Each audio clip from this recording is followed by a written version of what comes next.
My name is Jevon Boyer. I teach financial literacy. I'm a financial fitness coach with California Coast Credit Union, but I've actually been in banking for 20 years. I started as a teller at a bank, and I learned how to do transactions, saw some good things, saw not great things. Learned how to be a banker, where we process mortgage applications, loan applications, became an assistant branch manager, where I learned how to teach a team of bankers. And then I was a branch manager for about a decade, and I learned how the banks really are involved in the community and benefit the community as a whole. But now I get to do my favorite job. And I get to reach out and talk to our members, as we call credit union, we call them members, our members one-on-one.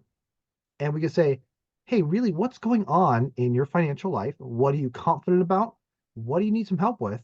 And we can help guide them along the process. I also get to teach financial literacy classes like this one we have today.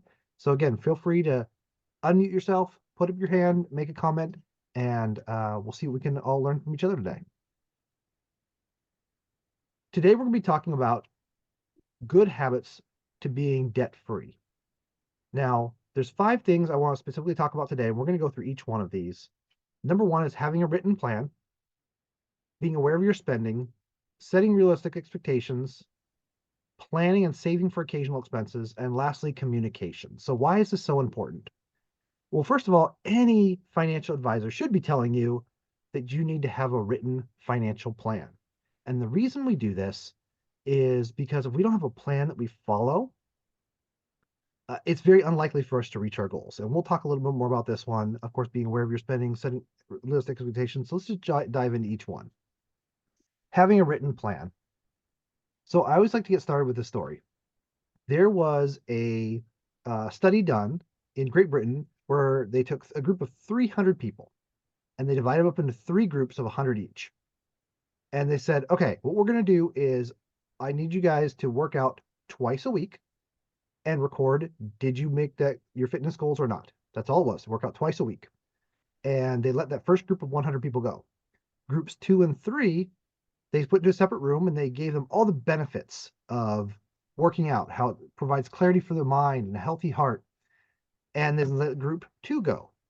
The last group, they said, we need you guys to do one additional task. And all you need to do is track where and when you did the workout. That's it. So going back, I'm going to ask you guys a question. Actually, I'll tell you the first answer. Group 1, who is just simply told, hey, it's important, you need to work out. I need you to work out twice a week and monitor it. What percentage of that group do you think completed the task after a month and worked out twice a week? Go ahead and put it in the chat if you have a guess.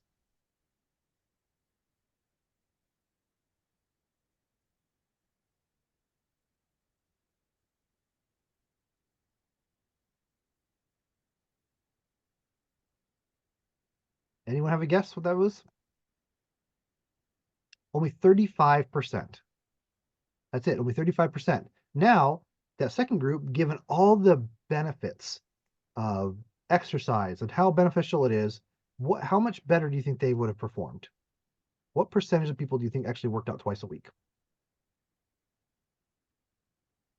Only slightly better. It was only 38%.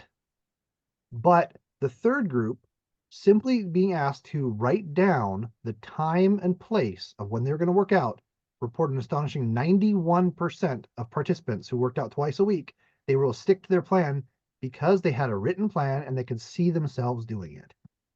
So I can't encourage you highly enough. If you don't have a written plan for your financials, your budget, I can't encourage you highly enough.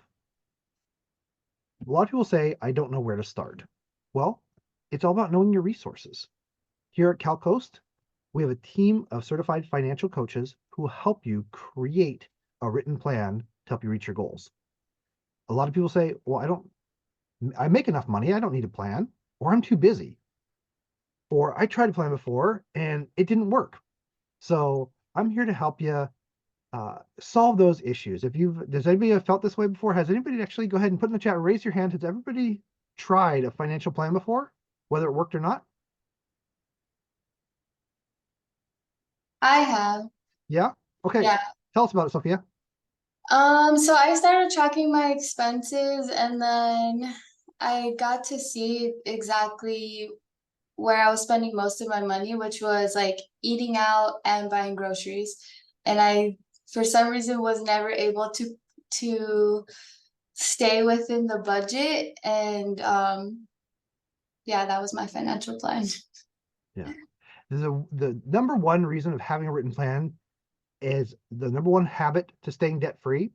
Because if we're spend more than we make each month, we're just going to get deeper and deeper in debt.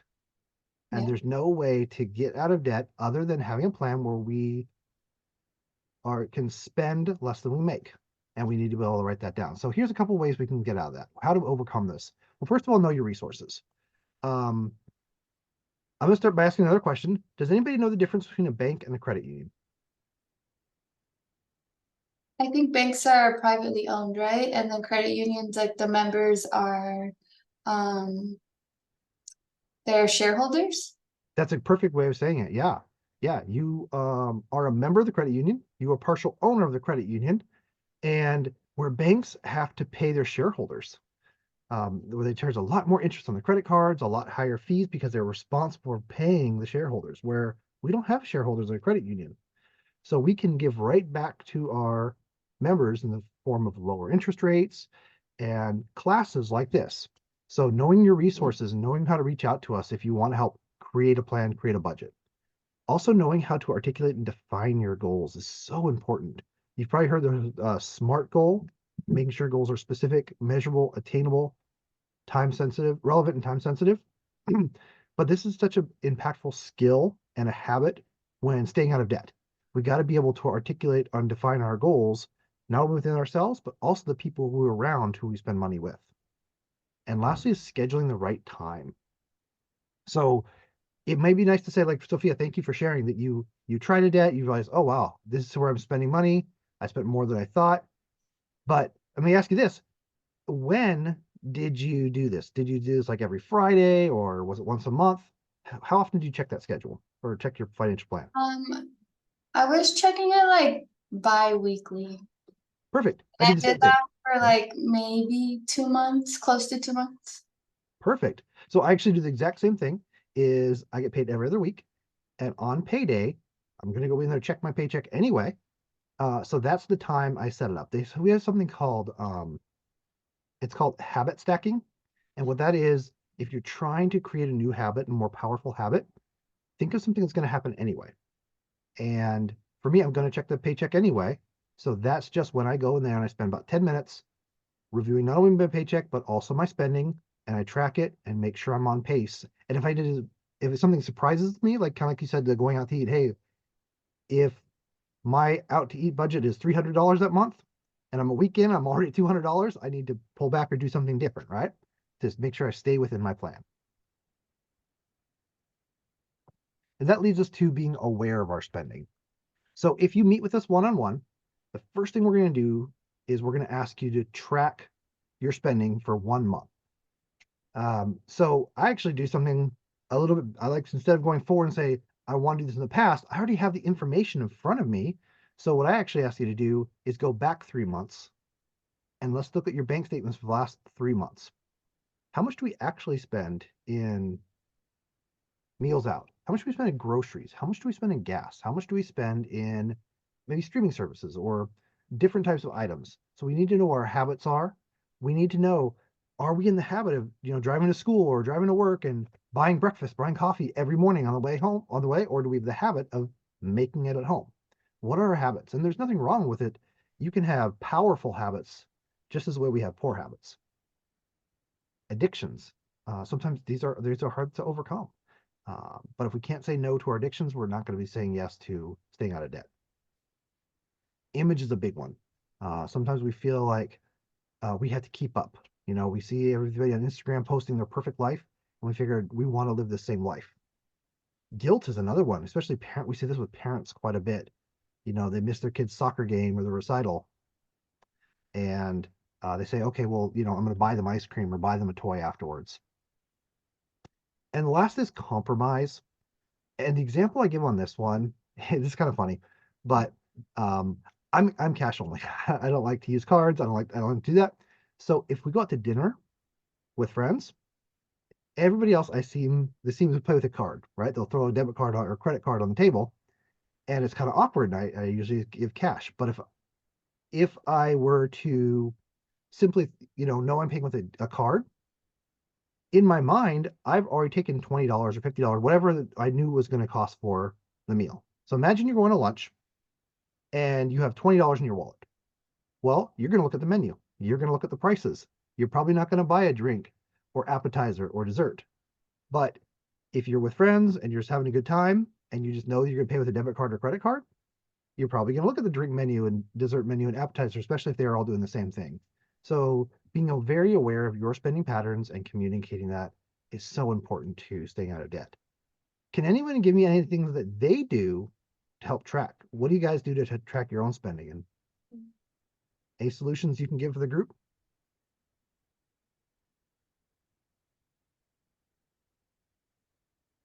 Ruth, I know you got one. Something I do to help me track my spending is making a list of things I need for the week. So I look at my budget weekly and if I know that Friday I need to go grocery shopping, I list out my meals, what ingredients I need, and that really helps me determine how much I'm going to spend for that week for that, things like that. Perfect. Thank you so much. And we do the exact same thing, and we have to. Let me give you a couple of reasons why. So tracking your spending, there's so many different things you can use. You can take a picture of this if you want. Write this down. Some people, I use old-fashioned pen and paper. I like to use Excel. Some people use Mint or other online apps. The YNAB stands for You Need a Budget.com. There's also the CalCoast Money Manager. There's all kinds of apps to help you track your spending. Actually, before we move on, I'm going to tell you a story. So, Ruth, we have something very similar, and it goes back to that habit stacking, where just like Sophia, we did the same thing. I couldn't believe how much we were spending in groceries and meals out every month. And this was a big way that my wife and I decided, hey, we can save a lot of money here if we just get this under control. So one day a week, we go shopping, and that's it, grocery shopping. We never shop any other day but Wednesdays. And the reason for that is I'll tell you why. Trash day at our house is on Wednesday morning. So that means on Tuesday night, it's my job to clean out the refrigerator and throw away all the old food. And then my wife will take a look and say, okay, this is what we have to use. And then this is what I can make based on what we have to use and what I need to buy. And then more importantly, she'll make a grocery list for the entire week. Breakfast, lunch, dinner for the entire week. And then she'll post it right there on the refrigerator. So there's no excuses. We can't walk past it and say, I'm tired. What do you want? I don't know. I'm tired. What do you want? Does that sound familiar? Do people feel that sometimes? And you get tired of your own food. You want to go out, and we do the same thing. We go out on the weekends if we stick to our meal plan. But we only do shopping once a week on Wednesdays, and we actually do the Walmart pickup. So we're not going to the grocery store with two kids and everybody's hungry and they want all their things. So thank you for sharing that, Ruth. Of course. Yep. Next step to overcoming good habits to staying out of debt is knowing your why. I'm going to share some stories. I'm going to share some habits we do, some things we picked up over the years. And I'll tell you what, I would give anything to go back to your guys' age and be able to implement these things now. We would have saved ourselves so much time and money and fights if we could have gone back and have this conversation, have this written plan like Sophia and like Ruth have before the month begins and say, this is what we want to accomplish with our money, and this is how we're going to do it. Next, you need to dive in and make your why more important. And if you guys are willing to, I'm going to ask you to share a why in your life that's going to help keep you out of debt. And I'll give you an example. I don't mind sharing mine at all. So I'm married. We have two kids. They're 6 and 8. And I'll just say we didn't think we could have kids for a long time. So I found after 10 years of marriage, we were able to have, my wife was pregnant. We were able to have children.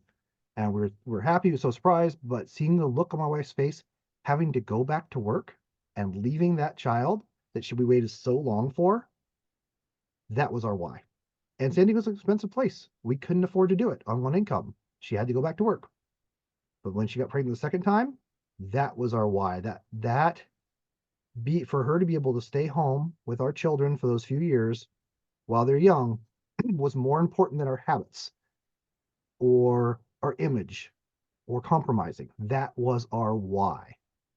So we've built in all kinds of now we before the month begins, we say this is our income, this is what we need to buy, these are our expenses. We need to stay within this and not get ourselves into debt so that we can make this dream come true.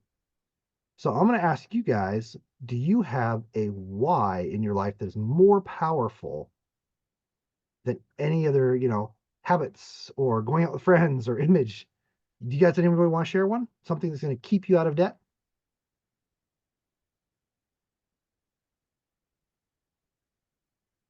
I If can not, share. go ahead, Sophia. Okay, I think for me the why is like it would be like, having the means to travel and like take my kids on trips. So that would be the why. Yeah. That's awesome. Yeah. If you met Terrell, she also does these presentations with us, and she does the same thing. Her kids are grown well, but that's her why, where she wants to travel with her kids. So they made a deal that said, hey, we're not going to spend money on Christmas gifts and birthday gifts. We're going to take that money instead, and we're going to go on trips all the time. We're going to make those memories, and that's her why. Anybody else? Hi, mine is, I guess, financial security. I used to be really addicted to the spending and like accumulating stuff. And recently I've moved and I kind of panicked because I realized just how much things that were unnecessary that I wasted money on, and then I had to resell. And now I've kind of changed my mindset to where it's more satisfying for me instead of hoarding stuff and this compulsive acquiring to see my credit score and my bank account increase. Olivia, thank you for sharing. It's a tough thing to share, but the reason I ask you guys to do that is because you're going to have to share that story over and over with your friends to stay out of that, right? Mm-hmm. Yeah. Yeah, and I So, had to admit it to myself. I was kind of in denial, and then once I admitted it to the people who know me best, they were like, "Yeah, well, we already knew that." Thanks for being honest. but I'm sure they support you. And now I bet with you go shopping with her and hang out with them, now you're like, do I really need this, right? Mm-hmm. That is so Yeah. cool. Yeah. Nice job. Thanks. Yeah. The third thing is setting realistic expectations. So in our plan, we need to set aside things for other categories, things that come up, things that are unexpected. Um, and we talked about setting real expectations. Sometimes we see people are setting goals that can't be met. And I'll give you an example. Um, I think Olivia mentioned getting out of debt. A couple people did. Um, a lot of people come meet us and they say, I've got $10,000 in credit card debt and I want to be debt free by the end of the year. And that's great. That's a fantastic goal. But $10,000 paid off in 1 year, it's an extra $833 a month plus interest. And that can be a challenge for a lot of people. Um, if they're still living the same lifestyle, still have the same income. So let's take a look at the realistic goals. Maybe when we have a written plan, we see that there isn't an extra $833, but maybe there's extra $400. Hey, that goal can be met in 25 months. So setting goals that can be met will keep you motivated rather than, hey, I want to do this goal 2 months in. I'm tired, I'm burnt out, it's not working, and we give up. The second one is timeframes. I kind of alluded into that is understanding our timeframes that we're working with and not being so rigid and so, hey, I got to meet this in one goal. Let's break this down into bite-sized pieces. So setting those realistic expectations. So how do we do that? Well, again, we're going to use that our written plan. So before the month begins, you're going to write down you're going to have your income. You're going to have all your listed all your expenses with due dates. Then you're going to say, okay, now based on tracking, I know how much I spend in gas, groceries, meals out, the things that don't have due dates. And the last thing is maybe I do have debt that I'm taking care of right now. How do I overcome that? Well, typically we're going to recommend that you pay off the smallest amount first, unless one has considerably higher interest rate than the other. Then of course you may want to attack the one with the highest interest rate first. But we're finding that people, they have that boost, that motivation when they pay off the small stuff first. And then they have the extra money because they're not making those payments anymore to attack the bigger stuff. And of course, knowing that habits take time. It takes time. We didn't overnight decide on that. We decided on the grocery thing, but that was it took time to change those habits. And I'm not naive to think enough that I'm going to set a goal and I'm going to change my habit overnight. We're going to make small changes, see how it works. Does it fit in our life? Does it make sense? Or do we feel good about it? And is this something I can repeat?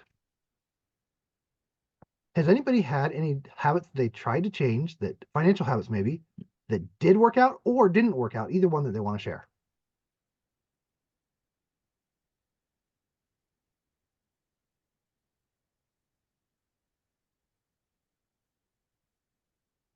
I would say in just trying to save in general, I think it's just really hard. Like it's a hard time right now. Yeah. Like for a lot of people. And I think that always having a goal to save, but really not maybe having an income that where you can save, because you're spending it all on like living expenses. So that, yeah. Yeah. So I'll tell you one small habit I did. I was saving my goal. I was saving $200 a month. That was my goal. and I put that aside. And then you always hear pay yourself first. Why? Because if you don't pay yourself first, you're going to find other ways to spend that money. But if you pay yourself first, and what I had to do when I first started this, I put that $200 aside in another bank that was near my house, and I didn't have a debit card, and I didn't have online banking, because if I knew if it was associated with my main checking account, guess what? When an emergency came up, that money I just move it from my savings to my checking. And we find people doing that every month. They have the intentions to save. Maybe they have automatic payment, but when things come up, they move it every pay cycle. Really, every month they end up moving their money from their savings to their checking. So what I had to do is make that small habit of putting it in a bank that I'm never going to see. I don't have debit card, credit card access to it. Don't have online banking. And by the end of the year, I was really surprised that I was able to keep a lot more money in there. The other small thing I did was, instead of $200 a month, I changed it to $50 a week. And it didn't seem so daunting. So like $200, that's a lot. I can't afford to do that. But $50, I wasn't going to go to the other bank for $50. You know what I mean? So I wasn't going to go drive across town to do that. Also, by the end of the year, instead of 12 months at $200 instead of 24, I actually ended up with 2,600 because there's 52 weeks and I did $50 a week. Okay. The other fourth habit of good habits to staying out of debt, staying debt free, is almost all of our debt, our credit card debts, they don't come from paying your utilities and paying rent. They come from the unexpected expenses. They come from vacations. They come from clothes. They come from auto repairs. Those are the sort of things. Can anybody give me an example of something that they spent in the last last year or so that cost more than $300? Car repairs. Car repair. Perfect. Yeah. Mhm. Anybody else? Car insurance, if you Car pay insurance. it Yep. yearly, of course, or Okay. monthly, whatever. Anybody else? I'm thinking specifically without a due date, something maybe more of a surprise. The dentist. The dentist. Yeah, that's no fun. Anybody else?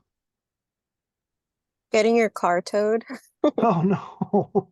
It's the worst. Right? So this is life. All these things come up. And if we're not prepared for those things, we're going to end up putting on our credit cards, paying interest because we didn't have the money prepared. So here's what I'd recommend. And you don't have to start big, start very, very small. Make a list of 3 or 4 things that I'll tell you my 5. I used to have 4, now I have 5. I have home repairs, car repairs, vacation travel, and gifts and holidays. Those are my 4. And when I started this, I didn't have the money to do this, so I put aside $25 into each one of those 4 separate savings accounts every paycheck. So $50 a month. I've got it now up to $50 a paycheck, but the point is, by the end of that term, I was so glad I did that. And $25 didn't feel like a lot, but after a few months, when I had to buy new tires for the car, I was sure glad I had that money in there. Otherwise, it was going to go on a credit card and be much harder to pay off. So think of some things that are more applicable for you in your life and start small. Open up a few different savings accounts. You can use mine. Like I said, mine are gifts and holidays, vacation travel, auto and home repairs, auto repairs and home repairs. And I'll tell you, I just had to open a 5th one because I teach this stuff, but I was really surprised to find out how much kids' activities for. I told you I have 2 kids, they're 6 and 8. And when they started kindergarten, oh my gosh, there was PTA, events every week. There's this week we have book fair, we have school pictures, we have yearbooks. I couldn't believe how much we were spending. I spent about $1,200 last year just on kids miscellaneous stuff for school. So I had to set in a separate account, and I have $50 now going to that one every paycheck, but it's there when I need it. Otherwise, that stuff would be going on credit cards. I'll tell you one little story. How do you pay for clothes? Clothes is a big one. This is another one we tend to underestimate when we work with people one-on-one and we have them do the tracking. They're like, oh wow, I don't realize how much I pay for clothes because we don't buy them very often. But when we need something, we run out and get it. So this is one big thing. Or they say, oh, I didn't really buy clothes, but then you go over their credit report with them, and they have 4 different store cards to clothing stores. So here's one little trick that we do. I'll just tell you. When we go on vacation, if we're going to a place that is, well, we go to Pennsylvania quite a bit, about once a year. And during the summer, when we go there, there's no sales tax. And clothes are a lot cheaper just because the wages are cheaper out there. So every year when we go, we buy all the school clothes for the entire year there, and then we don't buy them out through the whole year. So just an idea is, if you know you're doing something, kind of pair your activities to get the benefit out of it. Does anybody else have any stories like that they could share? Something they You did? know what? That's so funny because my boyfriend and I usually travel to Japan because that's where he's from. And I'm a little bit on the shorter side. So when we go, I buy a lot of clothes over there because the population there, people are smaller. So I literally do the same thing and it's way cheaper. Of course, I still buy stuff here, but I do something super similar to you, which I think is so funny. Where you plan it out though. You say, if I know what I need to buy there, then I don't need to buy as much here, right? Right. Perfect. So planning for the occasional expenses and making sure you have this savings account set up. Again, even if it's something small, even if it's $25 a paycheck or $50 a paycheck to get started, but make sure you pay yourself first and you have that money going. Otherwise, it's going to be so difficult. And emergencies will come up. We all said emergencies. Somebody said dental. Somebody said car being towed. We know these emergencies are coming. These aren't surprises. This is just part of everyday life. So how do we overcome that? By tracking again, we're going to be able to understand how much those things cost. Like I said, I was not aware how much my kids' activities. Now I know it's about $1,200 a year I spend for 2 kids, and that's not even their daycare or anything like that. That's just their school activities. So I would never have known that if I did not track or set up those specific accounts. And then spend the money as allocated. So don't be afraid. You have that money set up for that reason. So then we also see on the other side where people are like, great, I've got this going for a few months. I've been putting $50 in each of these small little accounts. I got the money saved. I don't want to touch it. And then they go swipe a credit card instead because they want the money in the savings. But don't be afraid to spend the money. That's what you allocated it for. And of course, reviewing often to stay on track. Again, we start before the month begins. My wife and I will sit down and we'll say, this is going to be our income for the month. These are expenses of the month. These are our goals for the month. And then we do what's called a zero-based budget.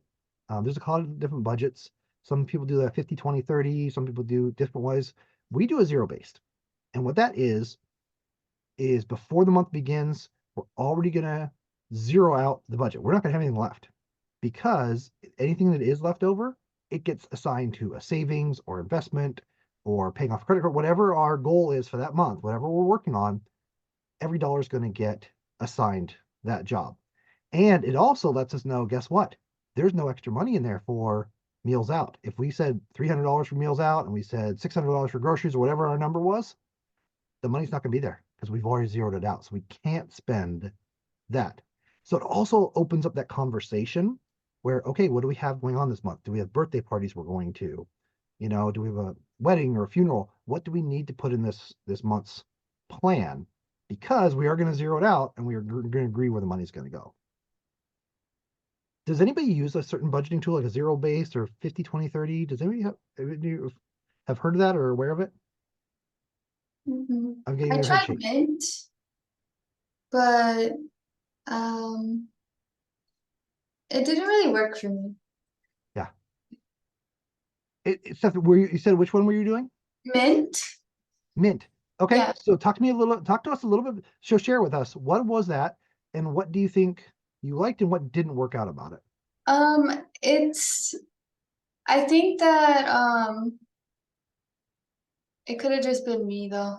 I think I was looking for it to work a little faster, but it was also like tracking my expenses.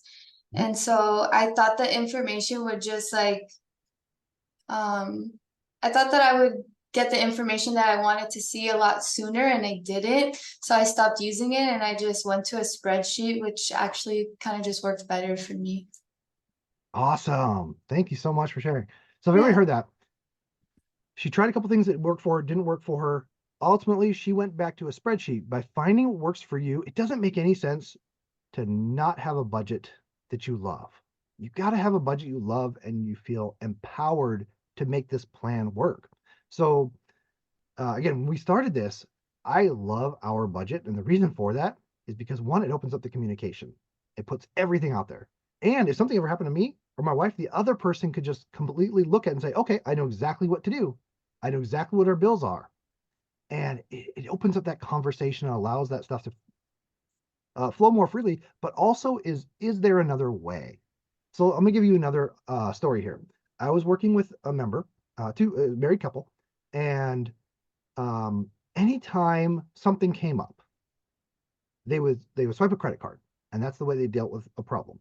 So as we were tracked, they said we don't want to do this anymore. We want to get out of the debt, and we want to stay out of debt because if we're swiping a credit card for everything, we're never going to get out of debt.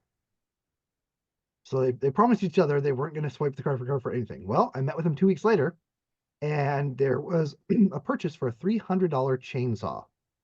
I'm like, on their credit card. I'm like, what happened, guys? And they said, oh, well, we have a tree that was hanging over the fence, and we're worried it's going to fall on our neighbor's house. We had to take care of it. And fair enough.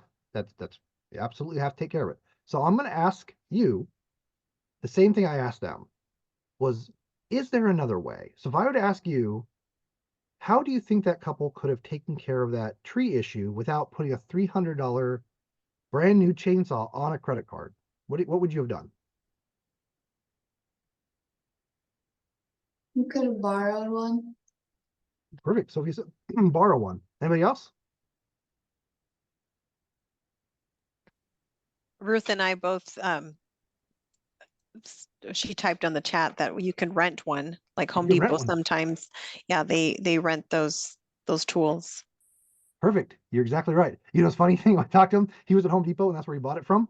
There's a tool rental center right next to him, in the same building. Yeah, that's what we do. We always just rent stuff that like it's too large for us to purchase. Yep. Anything else? We said borrow one, rent one. What else? Maybe even buy it like on OfferUp, There like you on go. those Perfect. hand-me-downs. Perfect. Anything else? I'm gonna ask for 5 or 6. I know that Sophia said already borrow one, but Facebook has like these community groups and Instagram. I don't know if Instagram has them, but I'm old, so I use Facebook for those community groups. But they also have like always post like, anybody have some, this thing if I can borrow and I'll return it. So that's always helpful too. So not necessarily like you reach out to your direct family or friends, they may not have it, but if you reach out to the larger community, somebody within your neighborhood might be willing to let you borrow it. Yeah. Or maybe even hire somebody to do that job. A one-time job might even been less than $300 and you wouldn't be paying interest on it. Or maybe even talk to the neighbor. Maybe the neighbor's willing to split the cost with you. So there's a whole bunch of different things that this couple could have done, but their habit was to, I've got a problem, I got to take care of it. I don't have the money because I didn't plan for this emergency expense, so I swipe a credit card. And when we're getting in that habit, again, it's the good habits of being debt free. We're never going to be debt free if that's the mindset. So what they did afterwards, they took their debit card and their credit card and they wrote, "Is there another way?" with a Sharpie on it. So every time they were about to swipe a card, whether it's debit card or credit card, they said, "Is there a better way to do this?" So, and they said that was a game changer for them because now with every purchase, they're finding better ways to do it and better ways to stay out of debt. So the last one is communication. And this is going to be important because it's important you communicate with anybody that you share an account with or share a loan with. You want to make sure that if you're working on this, I made that, I think Olivia, we talked about that. She said, I was overspending, but my friends knew about it. We didn't really say anything until I was willing to come clean and be honest. And I'm sure now things are a lot easier to have that conversation now because she put it out there. Same thing with a partner or spouse, or anybody you share a loan or share budgeting with.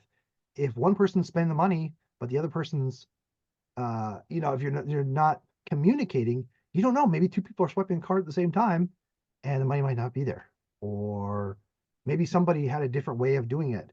But the communication is going to be key. And lastly, the communication is with the financial institutions.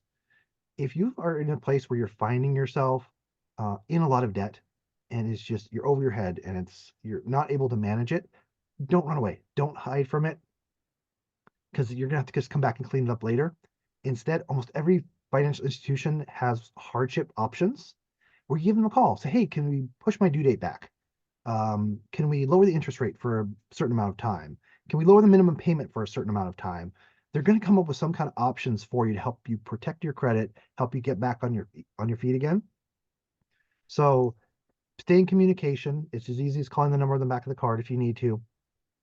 And they'll be willing to do what they can. They can't always do everything, but they'll get creative, and certainly we would get creative to help you out.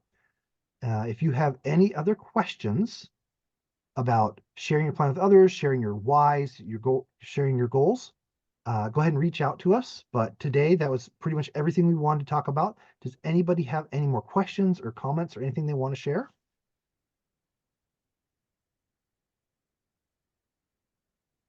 I'm going to leave you a couple more resources. We partner with a company called Enrich. You can go to calcoastcu.org/enrich. There's all kinds of tools, courses, videos, articles, not just about debt, not just about good habits, but maybe you want to learn how to budget. Maybe you want to learn how investments or retirement or starting a business.